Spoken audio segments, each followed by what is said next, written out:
My name is Casey Kadams. I'm Executive Director of the U.S. Climate Alliance. For the reporters who just joined us in the room and those watching along online who may not be familiar with us, the Alliance is a bipartisan coalition of 24 governors working hand in hand to secure a net zero future here in America through bold state-led climate action. Our coalition got its start back in 2017 when the federal government first yanked us out of the Paris Agreement. The Alliance's founding governors knew then that we in the states, when we work together, have the power to continue tackling climate change no matter the headwinds. We were quite literally built for moments like this. And more than 8 years later, I'm really proud to say that the state of climate action in the states remains strong. All across our coalition, governors are continuing to lead with ambitious policies, programs, and investments. Now, this group already had a chance this morning to huddle with one another, but we wanted to take a moment to share with you how we're strengthening our ties, how we're protecting our progress, and yes, how we're pressing forward. In the room today are top state officials from Arizona, California, Maryland, Massachusetts, Maine, New Jersey, North Carolina, Washington, and Wisconsin. And sitting next to me are two governors who are on the forefront of our climate work as members of the Alliance's leadership team, New York Governor Kathy Hochul and Delaware Governor Matt Meyer. And I'm going to start by introducing someone who you all know well, someone who's led the charge for us at Climate Week for 4 years running. She's been a stalwart champion for clean energy and lower costs, and she continues to set the pace for the rest of the country.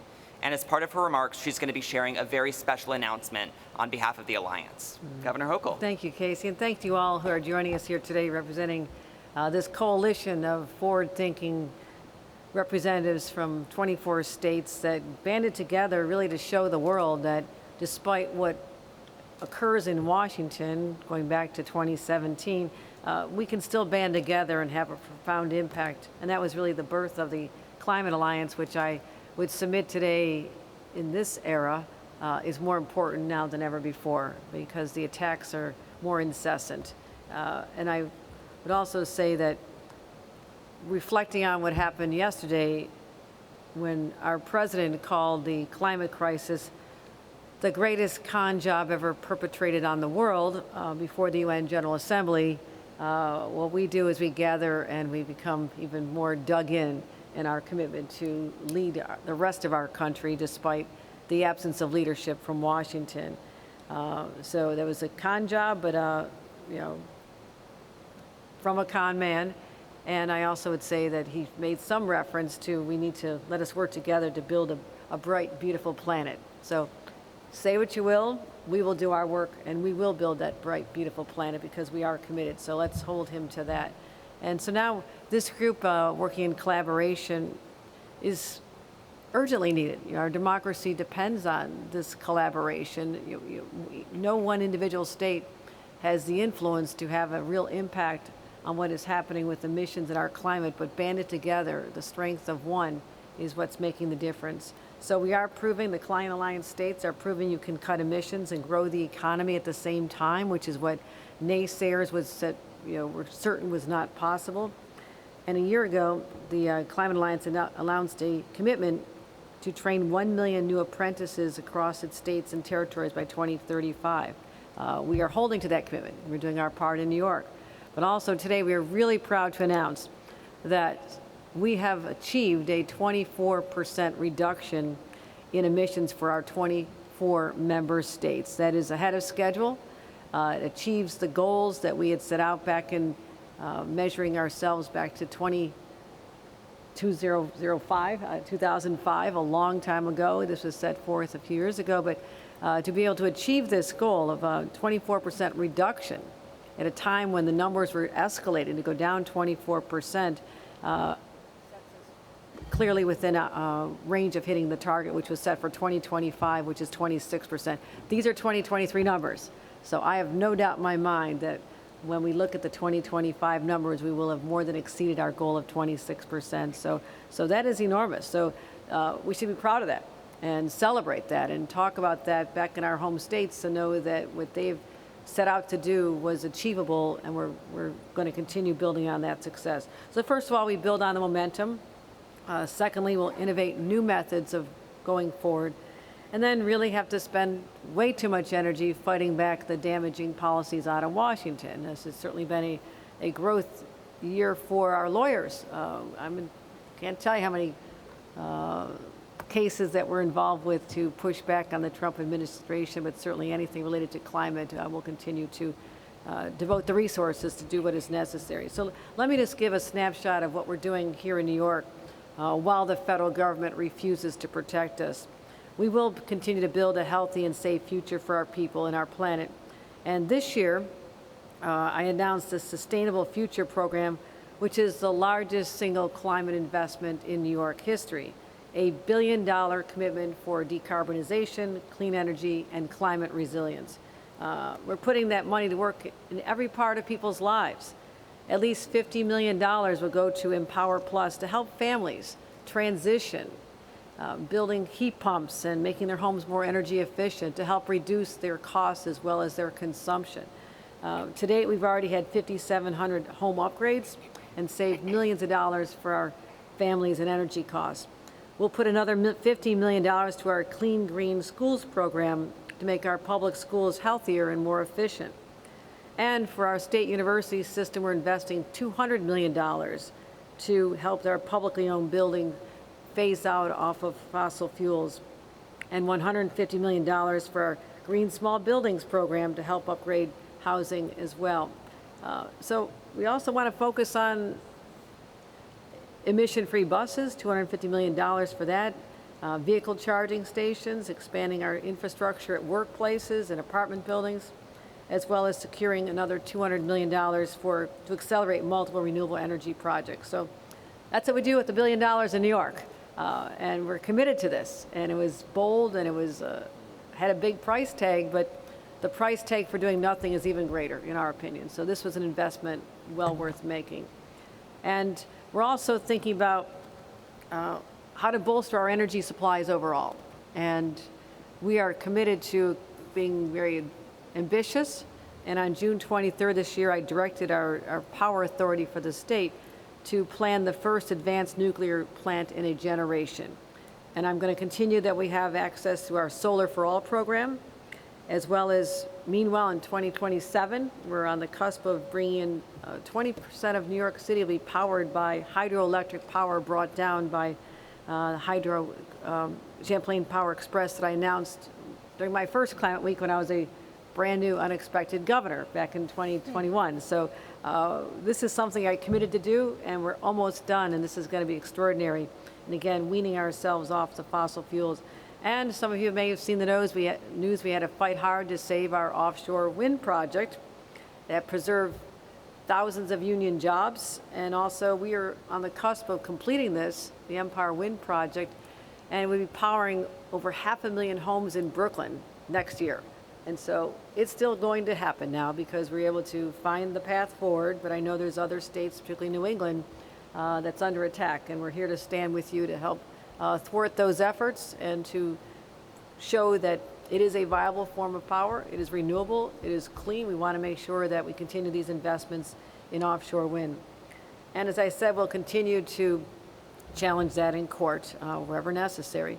And again, I want to make sure we have the workforce. We talk about all this development, all these projects. It's extraordinary. But we have to have people who are trained in the skills that are necessary. We announced that last year through this alliance, but also our energy, NYSERDA awarded $5.1 million to support, again, our offshore wind workforce. We've trained almost 1,000 people. We've launched our Offshore Wind Training Institute with $20 million, the largest private investment in workforce development of any state, and that has now certified 2,500 workers, which is why I'm going to keep fighting any efforts to shut down offshore wind, because now I have the workforce, the investment's been made, the private sector has done their part, and so this is critically important for us to maintain the work that's been done, and we hope to continue doing in the future. We also see climate action and advanced manufacturers as partners. We don't have to have a hostile relationship with them, and so we put $300 million towards something called the Power Up Fund to have power-ready sites with clean energy to attract companies to New York. It is overwhelmingly successful. People want to go where it's already shovel ready, but also power ready. Power ready with the power we want delivered to those sites. And we are holding up our polluters accountable for their grievous mistakes of the past. It's something I'm well familiar with, having grown up within line of sight of the Bethlehem steel plant in Buffalo. And as a child, I thought the skies were supposed to be orange because that's all I saw was the smoke billowing out of the smokestacks there. And the Lake Erie, one of the great freshwater lakes in the world, absolutely polluted. The dead fish everywhere on the beach because they were being killed by the discharges from the plant into the water on a daily basis. So that's where I grew up. So I'm from birth an environmentalist. And so in 2024, I signed the Climate Change Superfund Act, shifting the burden of paying for climate change mitigation off of New Yorkers to the fossil companies themselves. I know only one other state, I believe Vermont, has done that as well. So, of course, it's being attacked in court, but what's new? Every time we try to do something ambitious or to stop something bad, it ends up in the courts. And back in 2022, I announced that we had a $4.2 billion environmental bond act to help protect our natural resources. And so I just want to say we're doing all this, but we cannot lose sight of the fact that affordability is critically important. I don't think that was part of the conversation as much as it should have been in the past. It is now front and center on people's minds as the costs of tariffs are being felt. The inflation is not abating despite the promise that prices were all going to go down on day one, as would utility prices. So we're still waiting for those commitments. But we're continuing our programs to help people with credits, helping pay their bills, and with the Inflation Reduction Act rebates, which make energy rebates more accessible. So I just want to say this. We just refuse to be derailed by this. And we just must hold firm and continue creative ways, as we've done, to protect the environment individually. I encourage others to look at our success with congestion pricing as well. We're the only state in the nation, the only city in the nation that has undertaken it. We can certainly have the opportunity to explain how it all works. But as much as you want to complain about the traffic this week, it would have been worse. Since we launched this last January, there's been 17.6 million fewer rides into our targeted zone, our district, and that has resulted in extraordinary reduction in emissions in our city, and we can feel it. People are breathing easier. I know there's going to be a reduction in asthma and a whole lot of other ailments, but it is working, and we're so proud of that, and we're using the investments from that, the dollars raised, into investing in our public transportation system, our buses and rail lines, and that's the synergy of all this. It all goes toward a cleaner environment. And we're also fighting alongside this, California to defend the Clean Air Waiver Act. We're focusing on that. And we're joining other states with the Affordable Clean Cars Coalition, advancing environmentally friendly cars. So lots going on. We're proud of what we're doing, but we never rest on our laurels here in the state of New York. We're always driving ourselves hard. I want to recognize Amanda Leftkin, my Commissioner of DEC, who has a national reputation already, and her entire team and everyone at NYSERD. I have the smartest, the best, and the brightest. I'm so proud of those individuals because together we're going to make sure that we lead as a nation, and our 24 states banding together, the collective talent around these tables is what's going to continue to set us apart as we even smash even more records that we set for ourselves. So thank you very much, everyone. Thank you, Governor. New York really does continue to show that even as the federal government tries to stop measuring pollution, tries to deny science, tries to obstruct climate action, that we in the states are relentlessly pressing forward. And the new pollution reduction figures that Governor Hochul mentioned are a demonstration that when we come together and set big goals and take big action, we build healthier communities and a stronger economy. And that's exactly what the other governor next to me is doing as well. He is one of our coalition's newest members, but he sure has hit the ground running. He joined the Alliance's leadership team less than 6 months after taking office, and he's already set big goals for Delaware, including strengthening resilience against climate impacts and achieving net zero emissions for state government operations by 2030. Governor Meyer. Great, thank you so much to Casey. and the Climate Alliance, and for everything you're doing every day to protect Americans who live in the 24 coalition states and Americans who don't live in the 24 coalition states. Thank you, Governor Hochul. As a new governor, it's an honor to sit here and hear the tremendous accomplishments you have. As a former New York City resident, I can say that the week of the UN General Assembly is a fabulous time to ride a bike in the city. And your congestion pricing plan makes that even easier, as you mentioned, with so many fewer trips, and compliments on today's weather as well. In Delaware, we give the lieutenant governor credit for the weather, but the weather today is fabulous. It's a great day for a bike ride. I happen to think every day is a great day for a bike ride. But listen, states are leading the way these days. Let's just tell it to you sugar-free. The reality is that the federal government has made decisions not to lead, to leave people behind, to put communities that are at threat of flooding, at threat of pollution, at threat of continued emissions increasing. The federal government today is continually choosing billionaires over the people.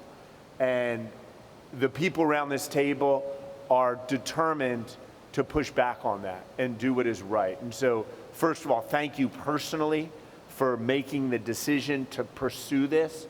I know if it's anything like my seat, I've only been in a few months, but it ain't easy. There's a lot of pushback. But what each of us know is that ultimately, when push comes to shove, we are fighting for working people and working families. We're giving working people and working families a shot. One of the biggest industries in Delaware, as I know it is in New York, it's hard to remember here in New York City, but it's farming and agriculture.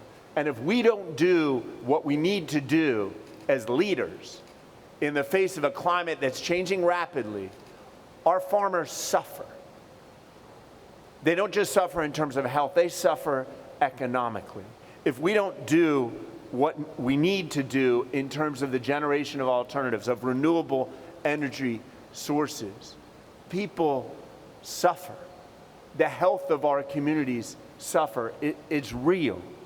And we see that in Delaware. Delaware is the lowest lying state in the country on average, about 60 feet above sea level. We have a coastline that floods regularly. When there was a hurricane that came through that was on the Weather Channel for 2 days, that was going to be a bad hit, it turned the other way. It wasn't a big hit. Our roadways still flooded, hundreds of miles away from the eye of this hurricane. And that isn't just an inconvenience.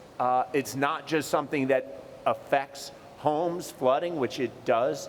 It has serious economic impact. The irony is many of the federal decision makers today who are denying climate change are coming to vacation in Delaware beaches, and we get complaints from them about this flooding, of which I think they are in some way, shape, or form a cause. So for us in Delaware, priority number one under my administration is climate resilience, particularly in those coastal, low-lying areas. We're innovating new ways to reuse pavement that's semi-pervious and doing some creative things, making serious investments in our future. We don't look at it as an expense because we get serious economic return in our coastal and beautiful beach areas. I know no one around the table lives in Delaware now, but you certainly should think about vacationing at our beaches. They are beautiful. We're also looking at an energy package that truly puts people before politics or before profit. So much of what we see now about energy policy and so much of the president's energy policy is really dictated by billionaires trying to make a buck. And we got to do the right thing, and I agree with Governor Hochul. A lot of it's about wind and solar. How do we make investments? Investments that many states like New York and Maryland and Delaware have been making for years to build a sustainable energy infrastructure. It's magic for me that we can take the wind and solar and turn it into lights that we can use, energy that electrifies our industry. In Delaware, we like to say we're interested in anything and everything. We put together a task force just in my short time as governor to look at nuclear. We plan to plow forward with nuclear, with the zero emissions energy that's going to have an impact for the future, a positive impact. We recently were rated #1 in EV infrastructure. We still may not be the most popular to say now. I'm still a fan of electric vehicles. I think no emissions vehicles have a significant place in our future. You mentioned clean cars, Governor Hochul, and it's absolutely essential when we look at transportation infrastructure, we make sure we are making the investments, not just in the vehicles, not just giving Americans incentives to purchase vehicles that are better for our environment and better for a climate future, but also looking at roadways and making sure that they're safe for people like me who bike to work sometimes. So in closing, let me just say this. At a time when our federal government is choosing not to lead, is choosing profits over people, it is inspiring for me as one of 24 governors in this alliance to sit with all of you to say, no, people really matter, and we're going to make the hard decisions and the hard investments to provide a future for this country that will last for generations to come. So thank you. Thank you so much, Governor Meyer. I feel really fired up. Thank you for those energetic remarks. So I know we've got a really limited amount of time left, but I do want to hear from a few other folks in the room. We've got leaders here from our two co-chair states, Wisconsin led by Governor Evers, California led by Governor Newsom, and folks all across our coalition. By our count, since launching the alliance more than 8 years ago, our members have advanced more than 2,300 actions and policies to tackle climate pollution and build resilience to climate impacts. And despite all of the obstacles thrown at you, you are finding ways to get things done. And I think we'd all benefit from hearing just a little bit more about your latest actions. So maybe we're going to do like a bit of a rapid fire. We're going to maybe start with Secretary Yana Garcia from California. What's the latest from California? Thank you. Thanks so much for the opportunity to be here. Thanks to the Alliance for the incredible progress and the progress report. On behalf of Governor Newsom, I want to start by saying that we're extraordinarily proud to co-chair this alliance and extraordinarily proud of the progress that we're showing we can all make together. And consistent with that progress, I want to share just a few top lines of what we've passed just recently as last week. Most notably, California just extended our Cap and Invest program. This is a program that is critical to our ability to continue to reduce greenhouse gas emissions while we grow our GDP. It's also an extraordinary source of funding to support communities in the renewable energy transition and to support infrastructure and jobs, job creation to the tune of 122,000 green jobs that we've created in California with the $33 billion that have come from our cap and trade program since its inception, something we're extraordinarily proud of. It's also helped us to build out our renewable energy capacity.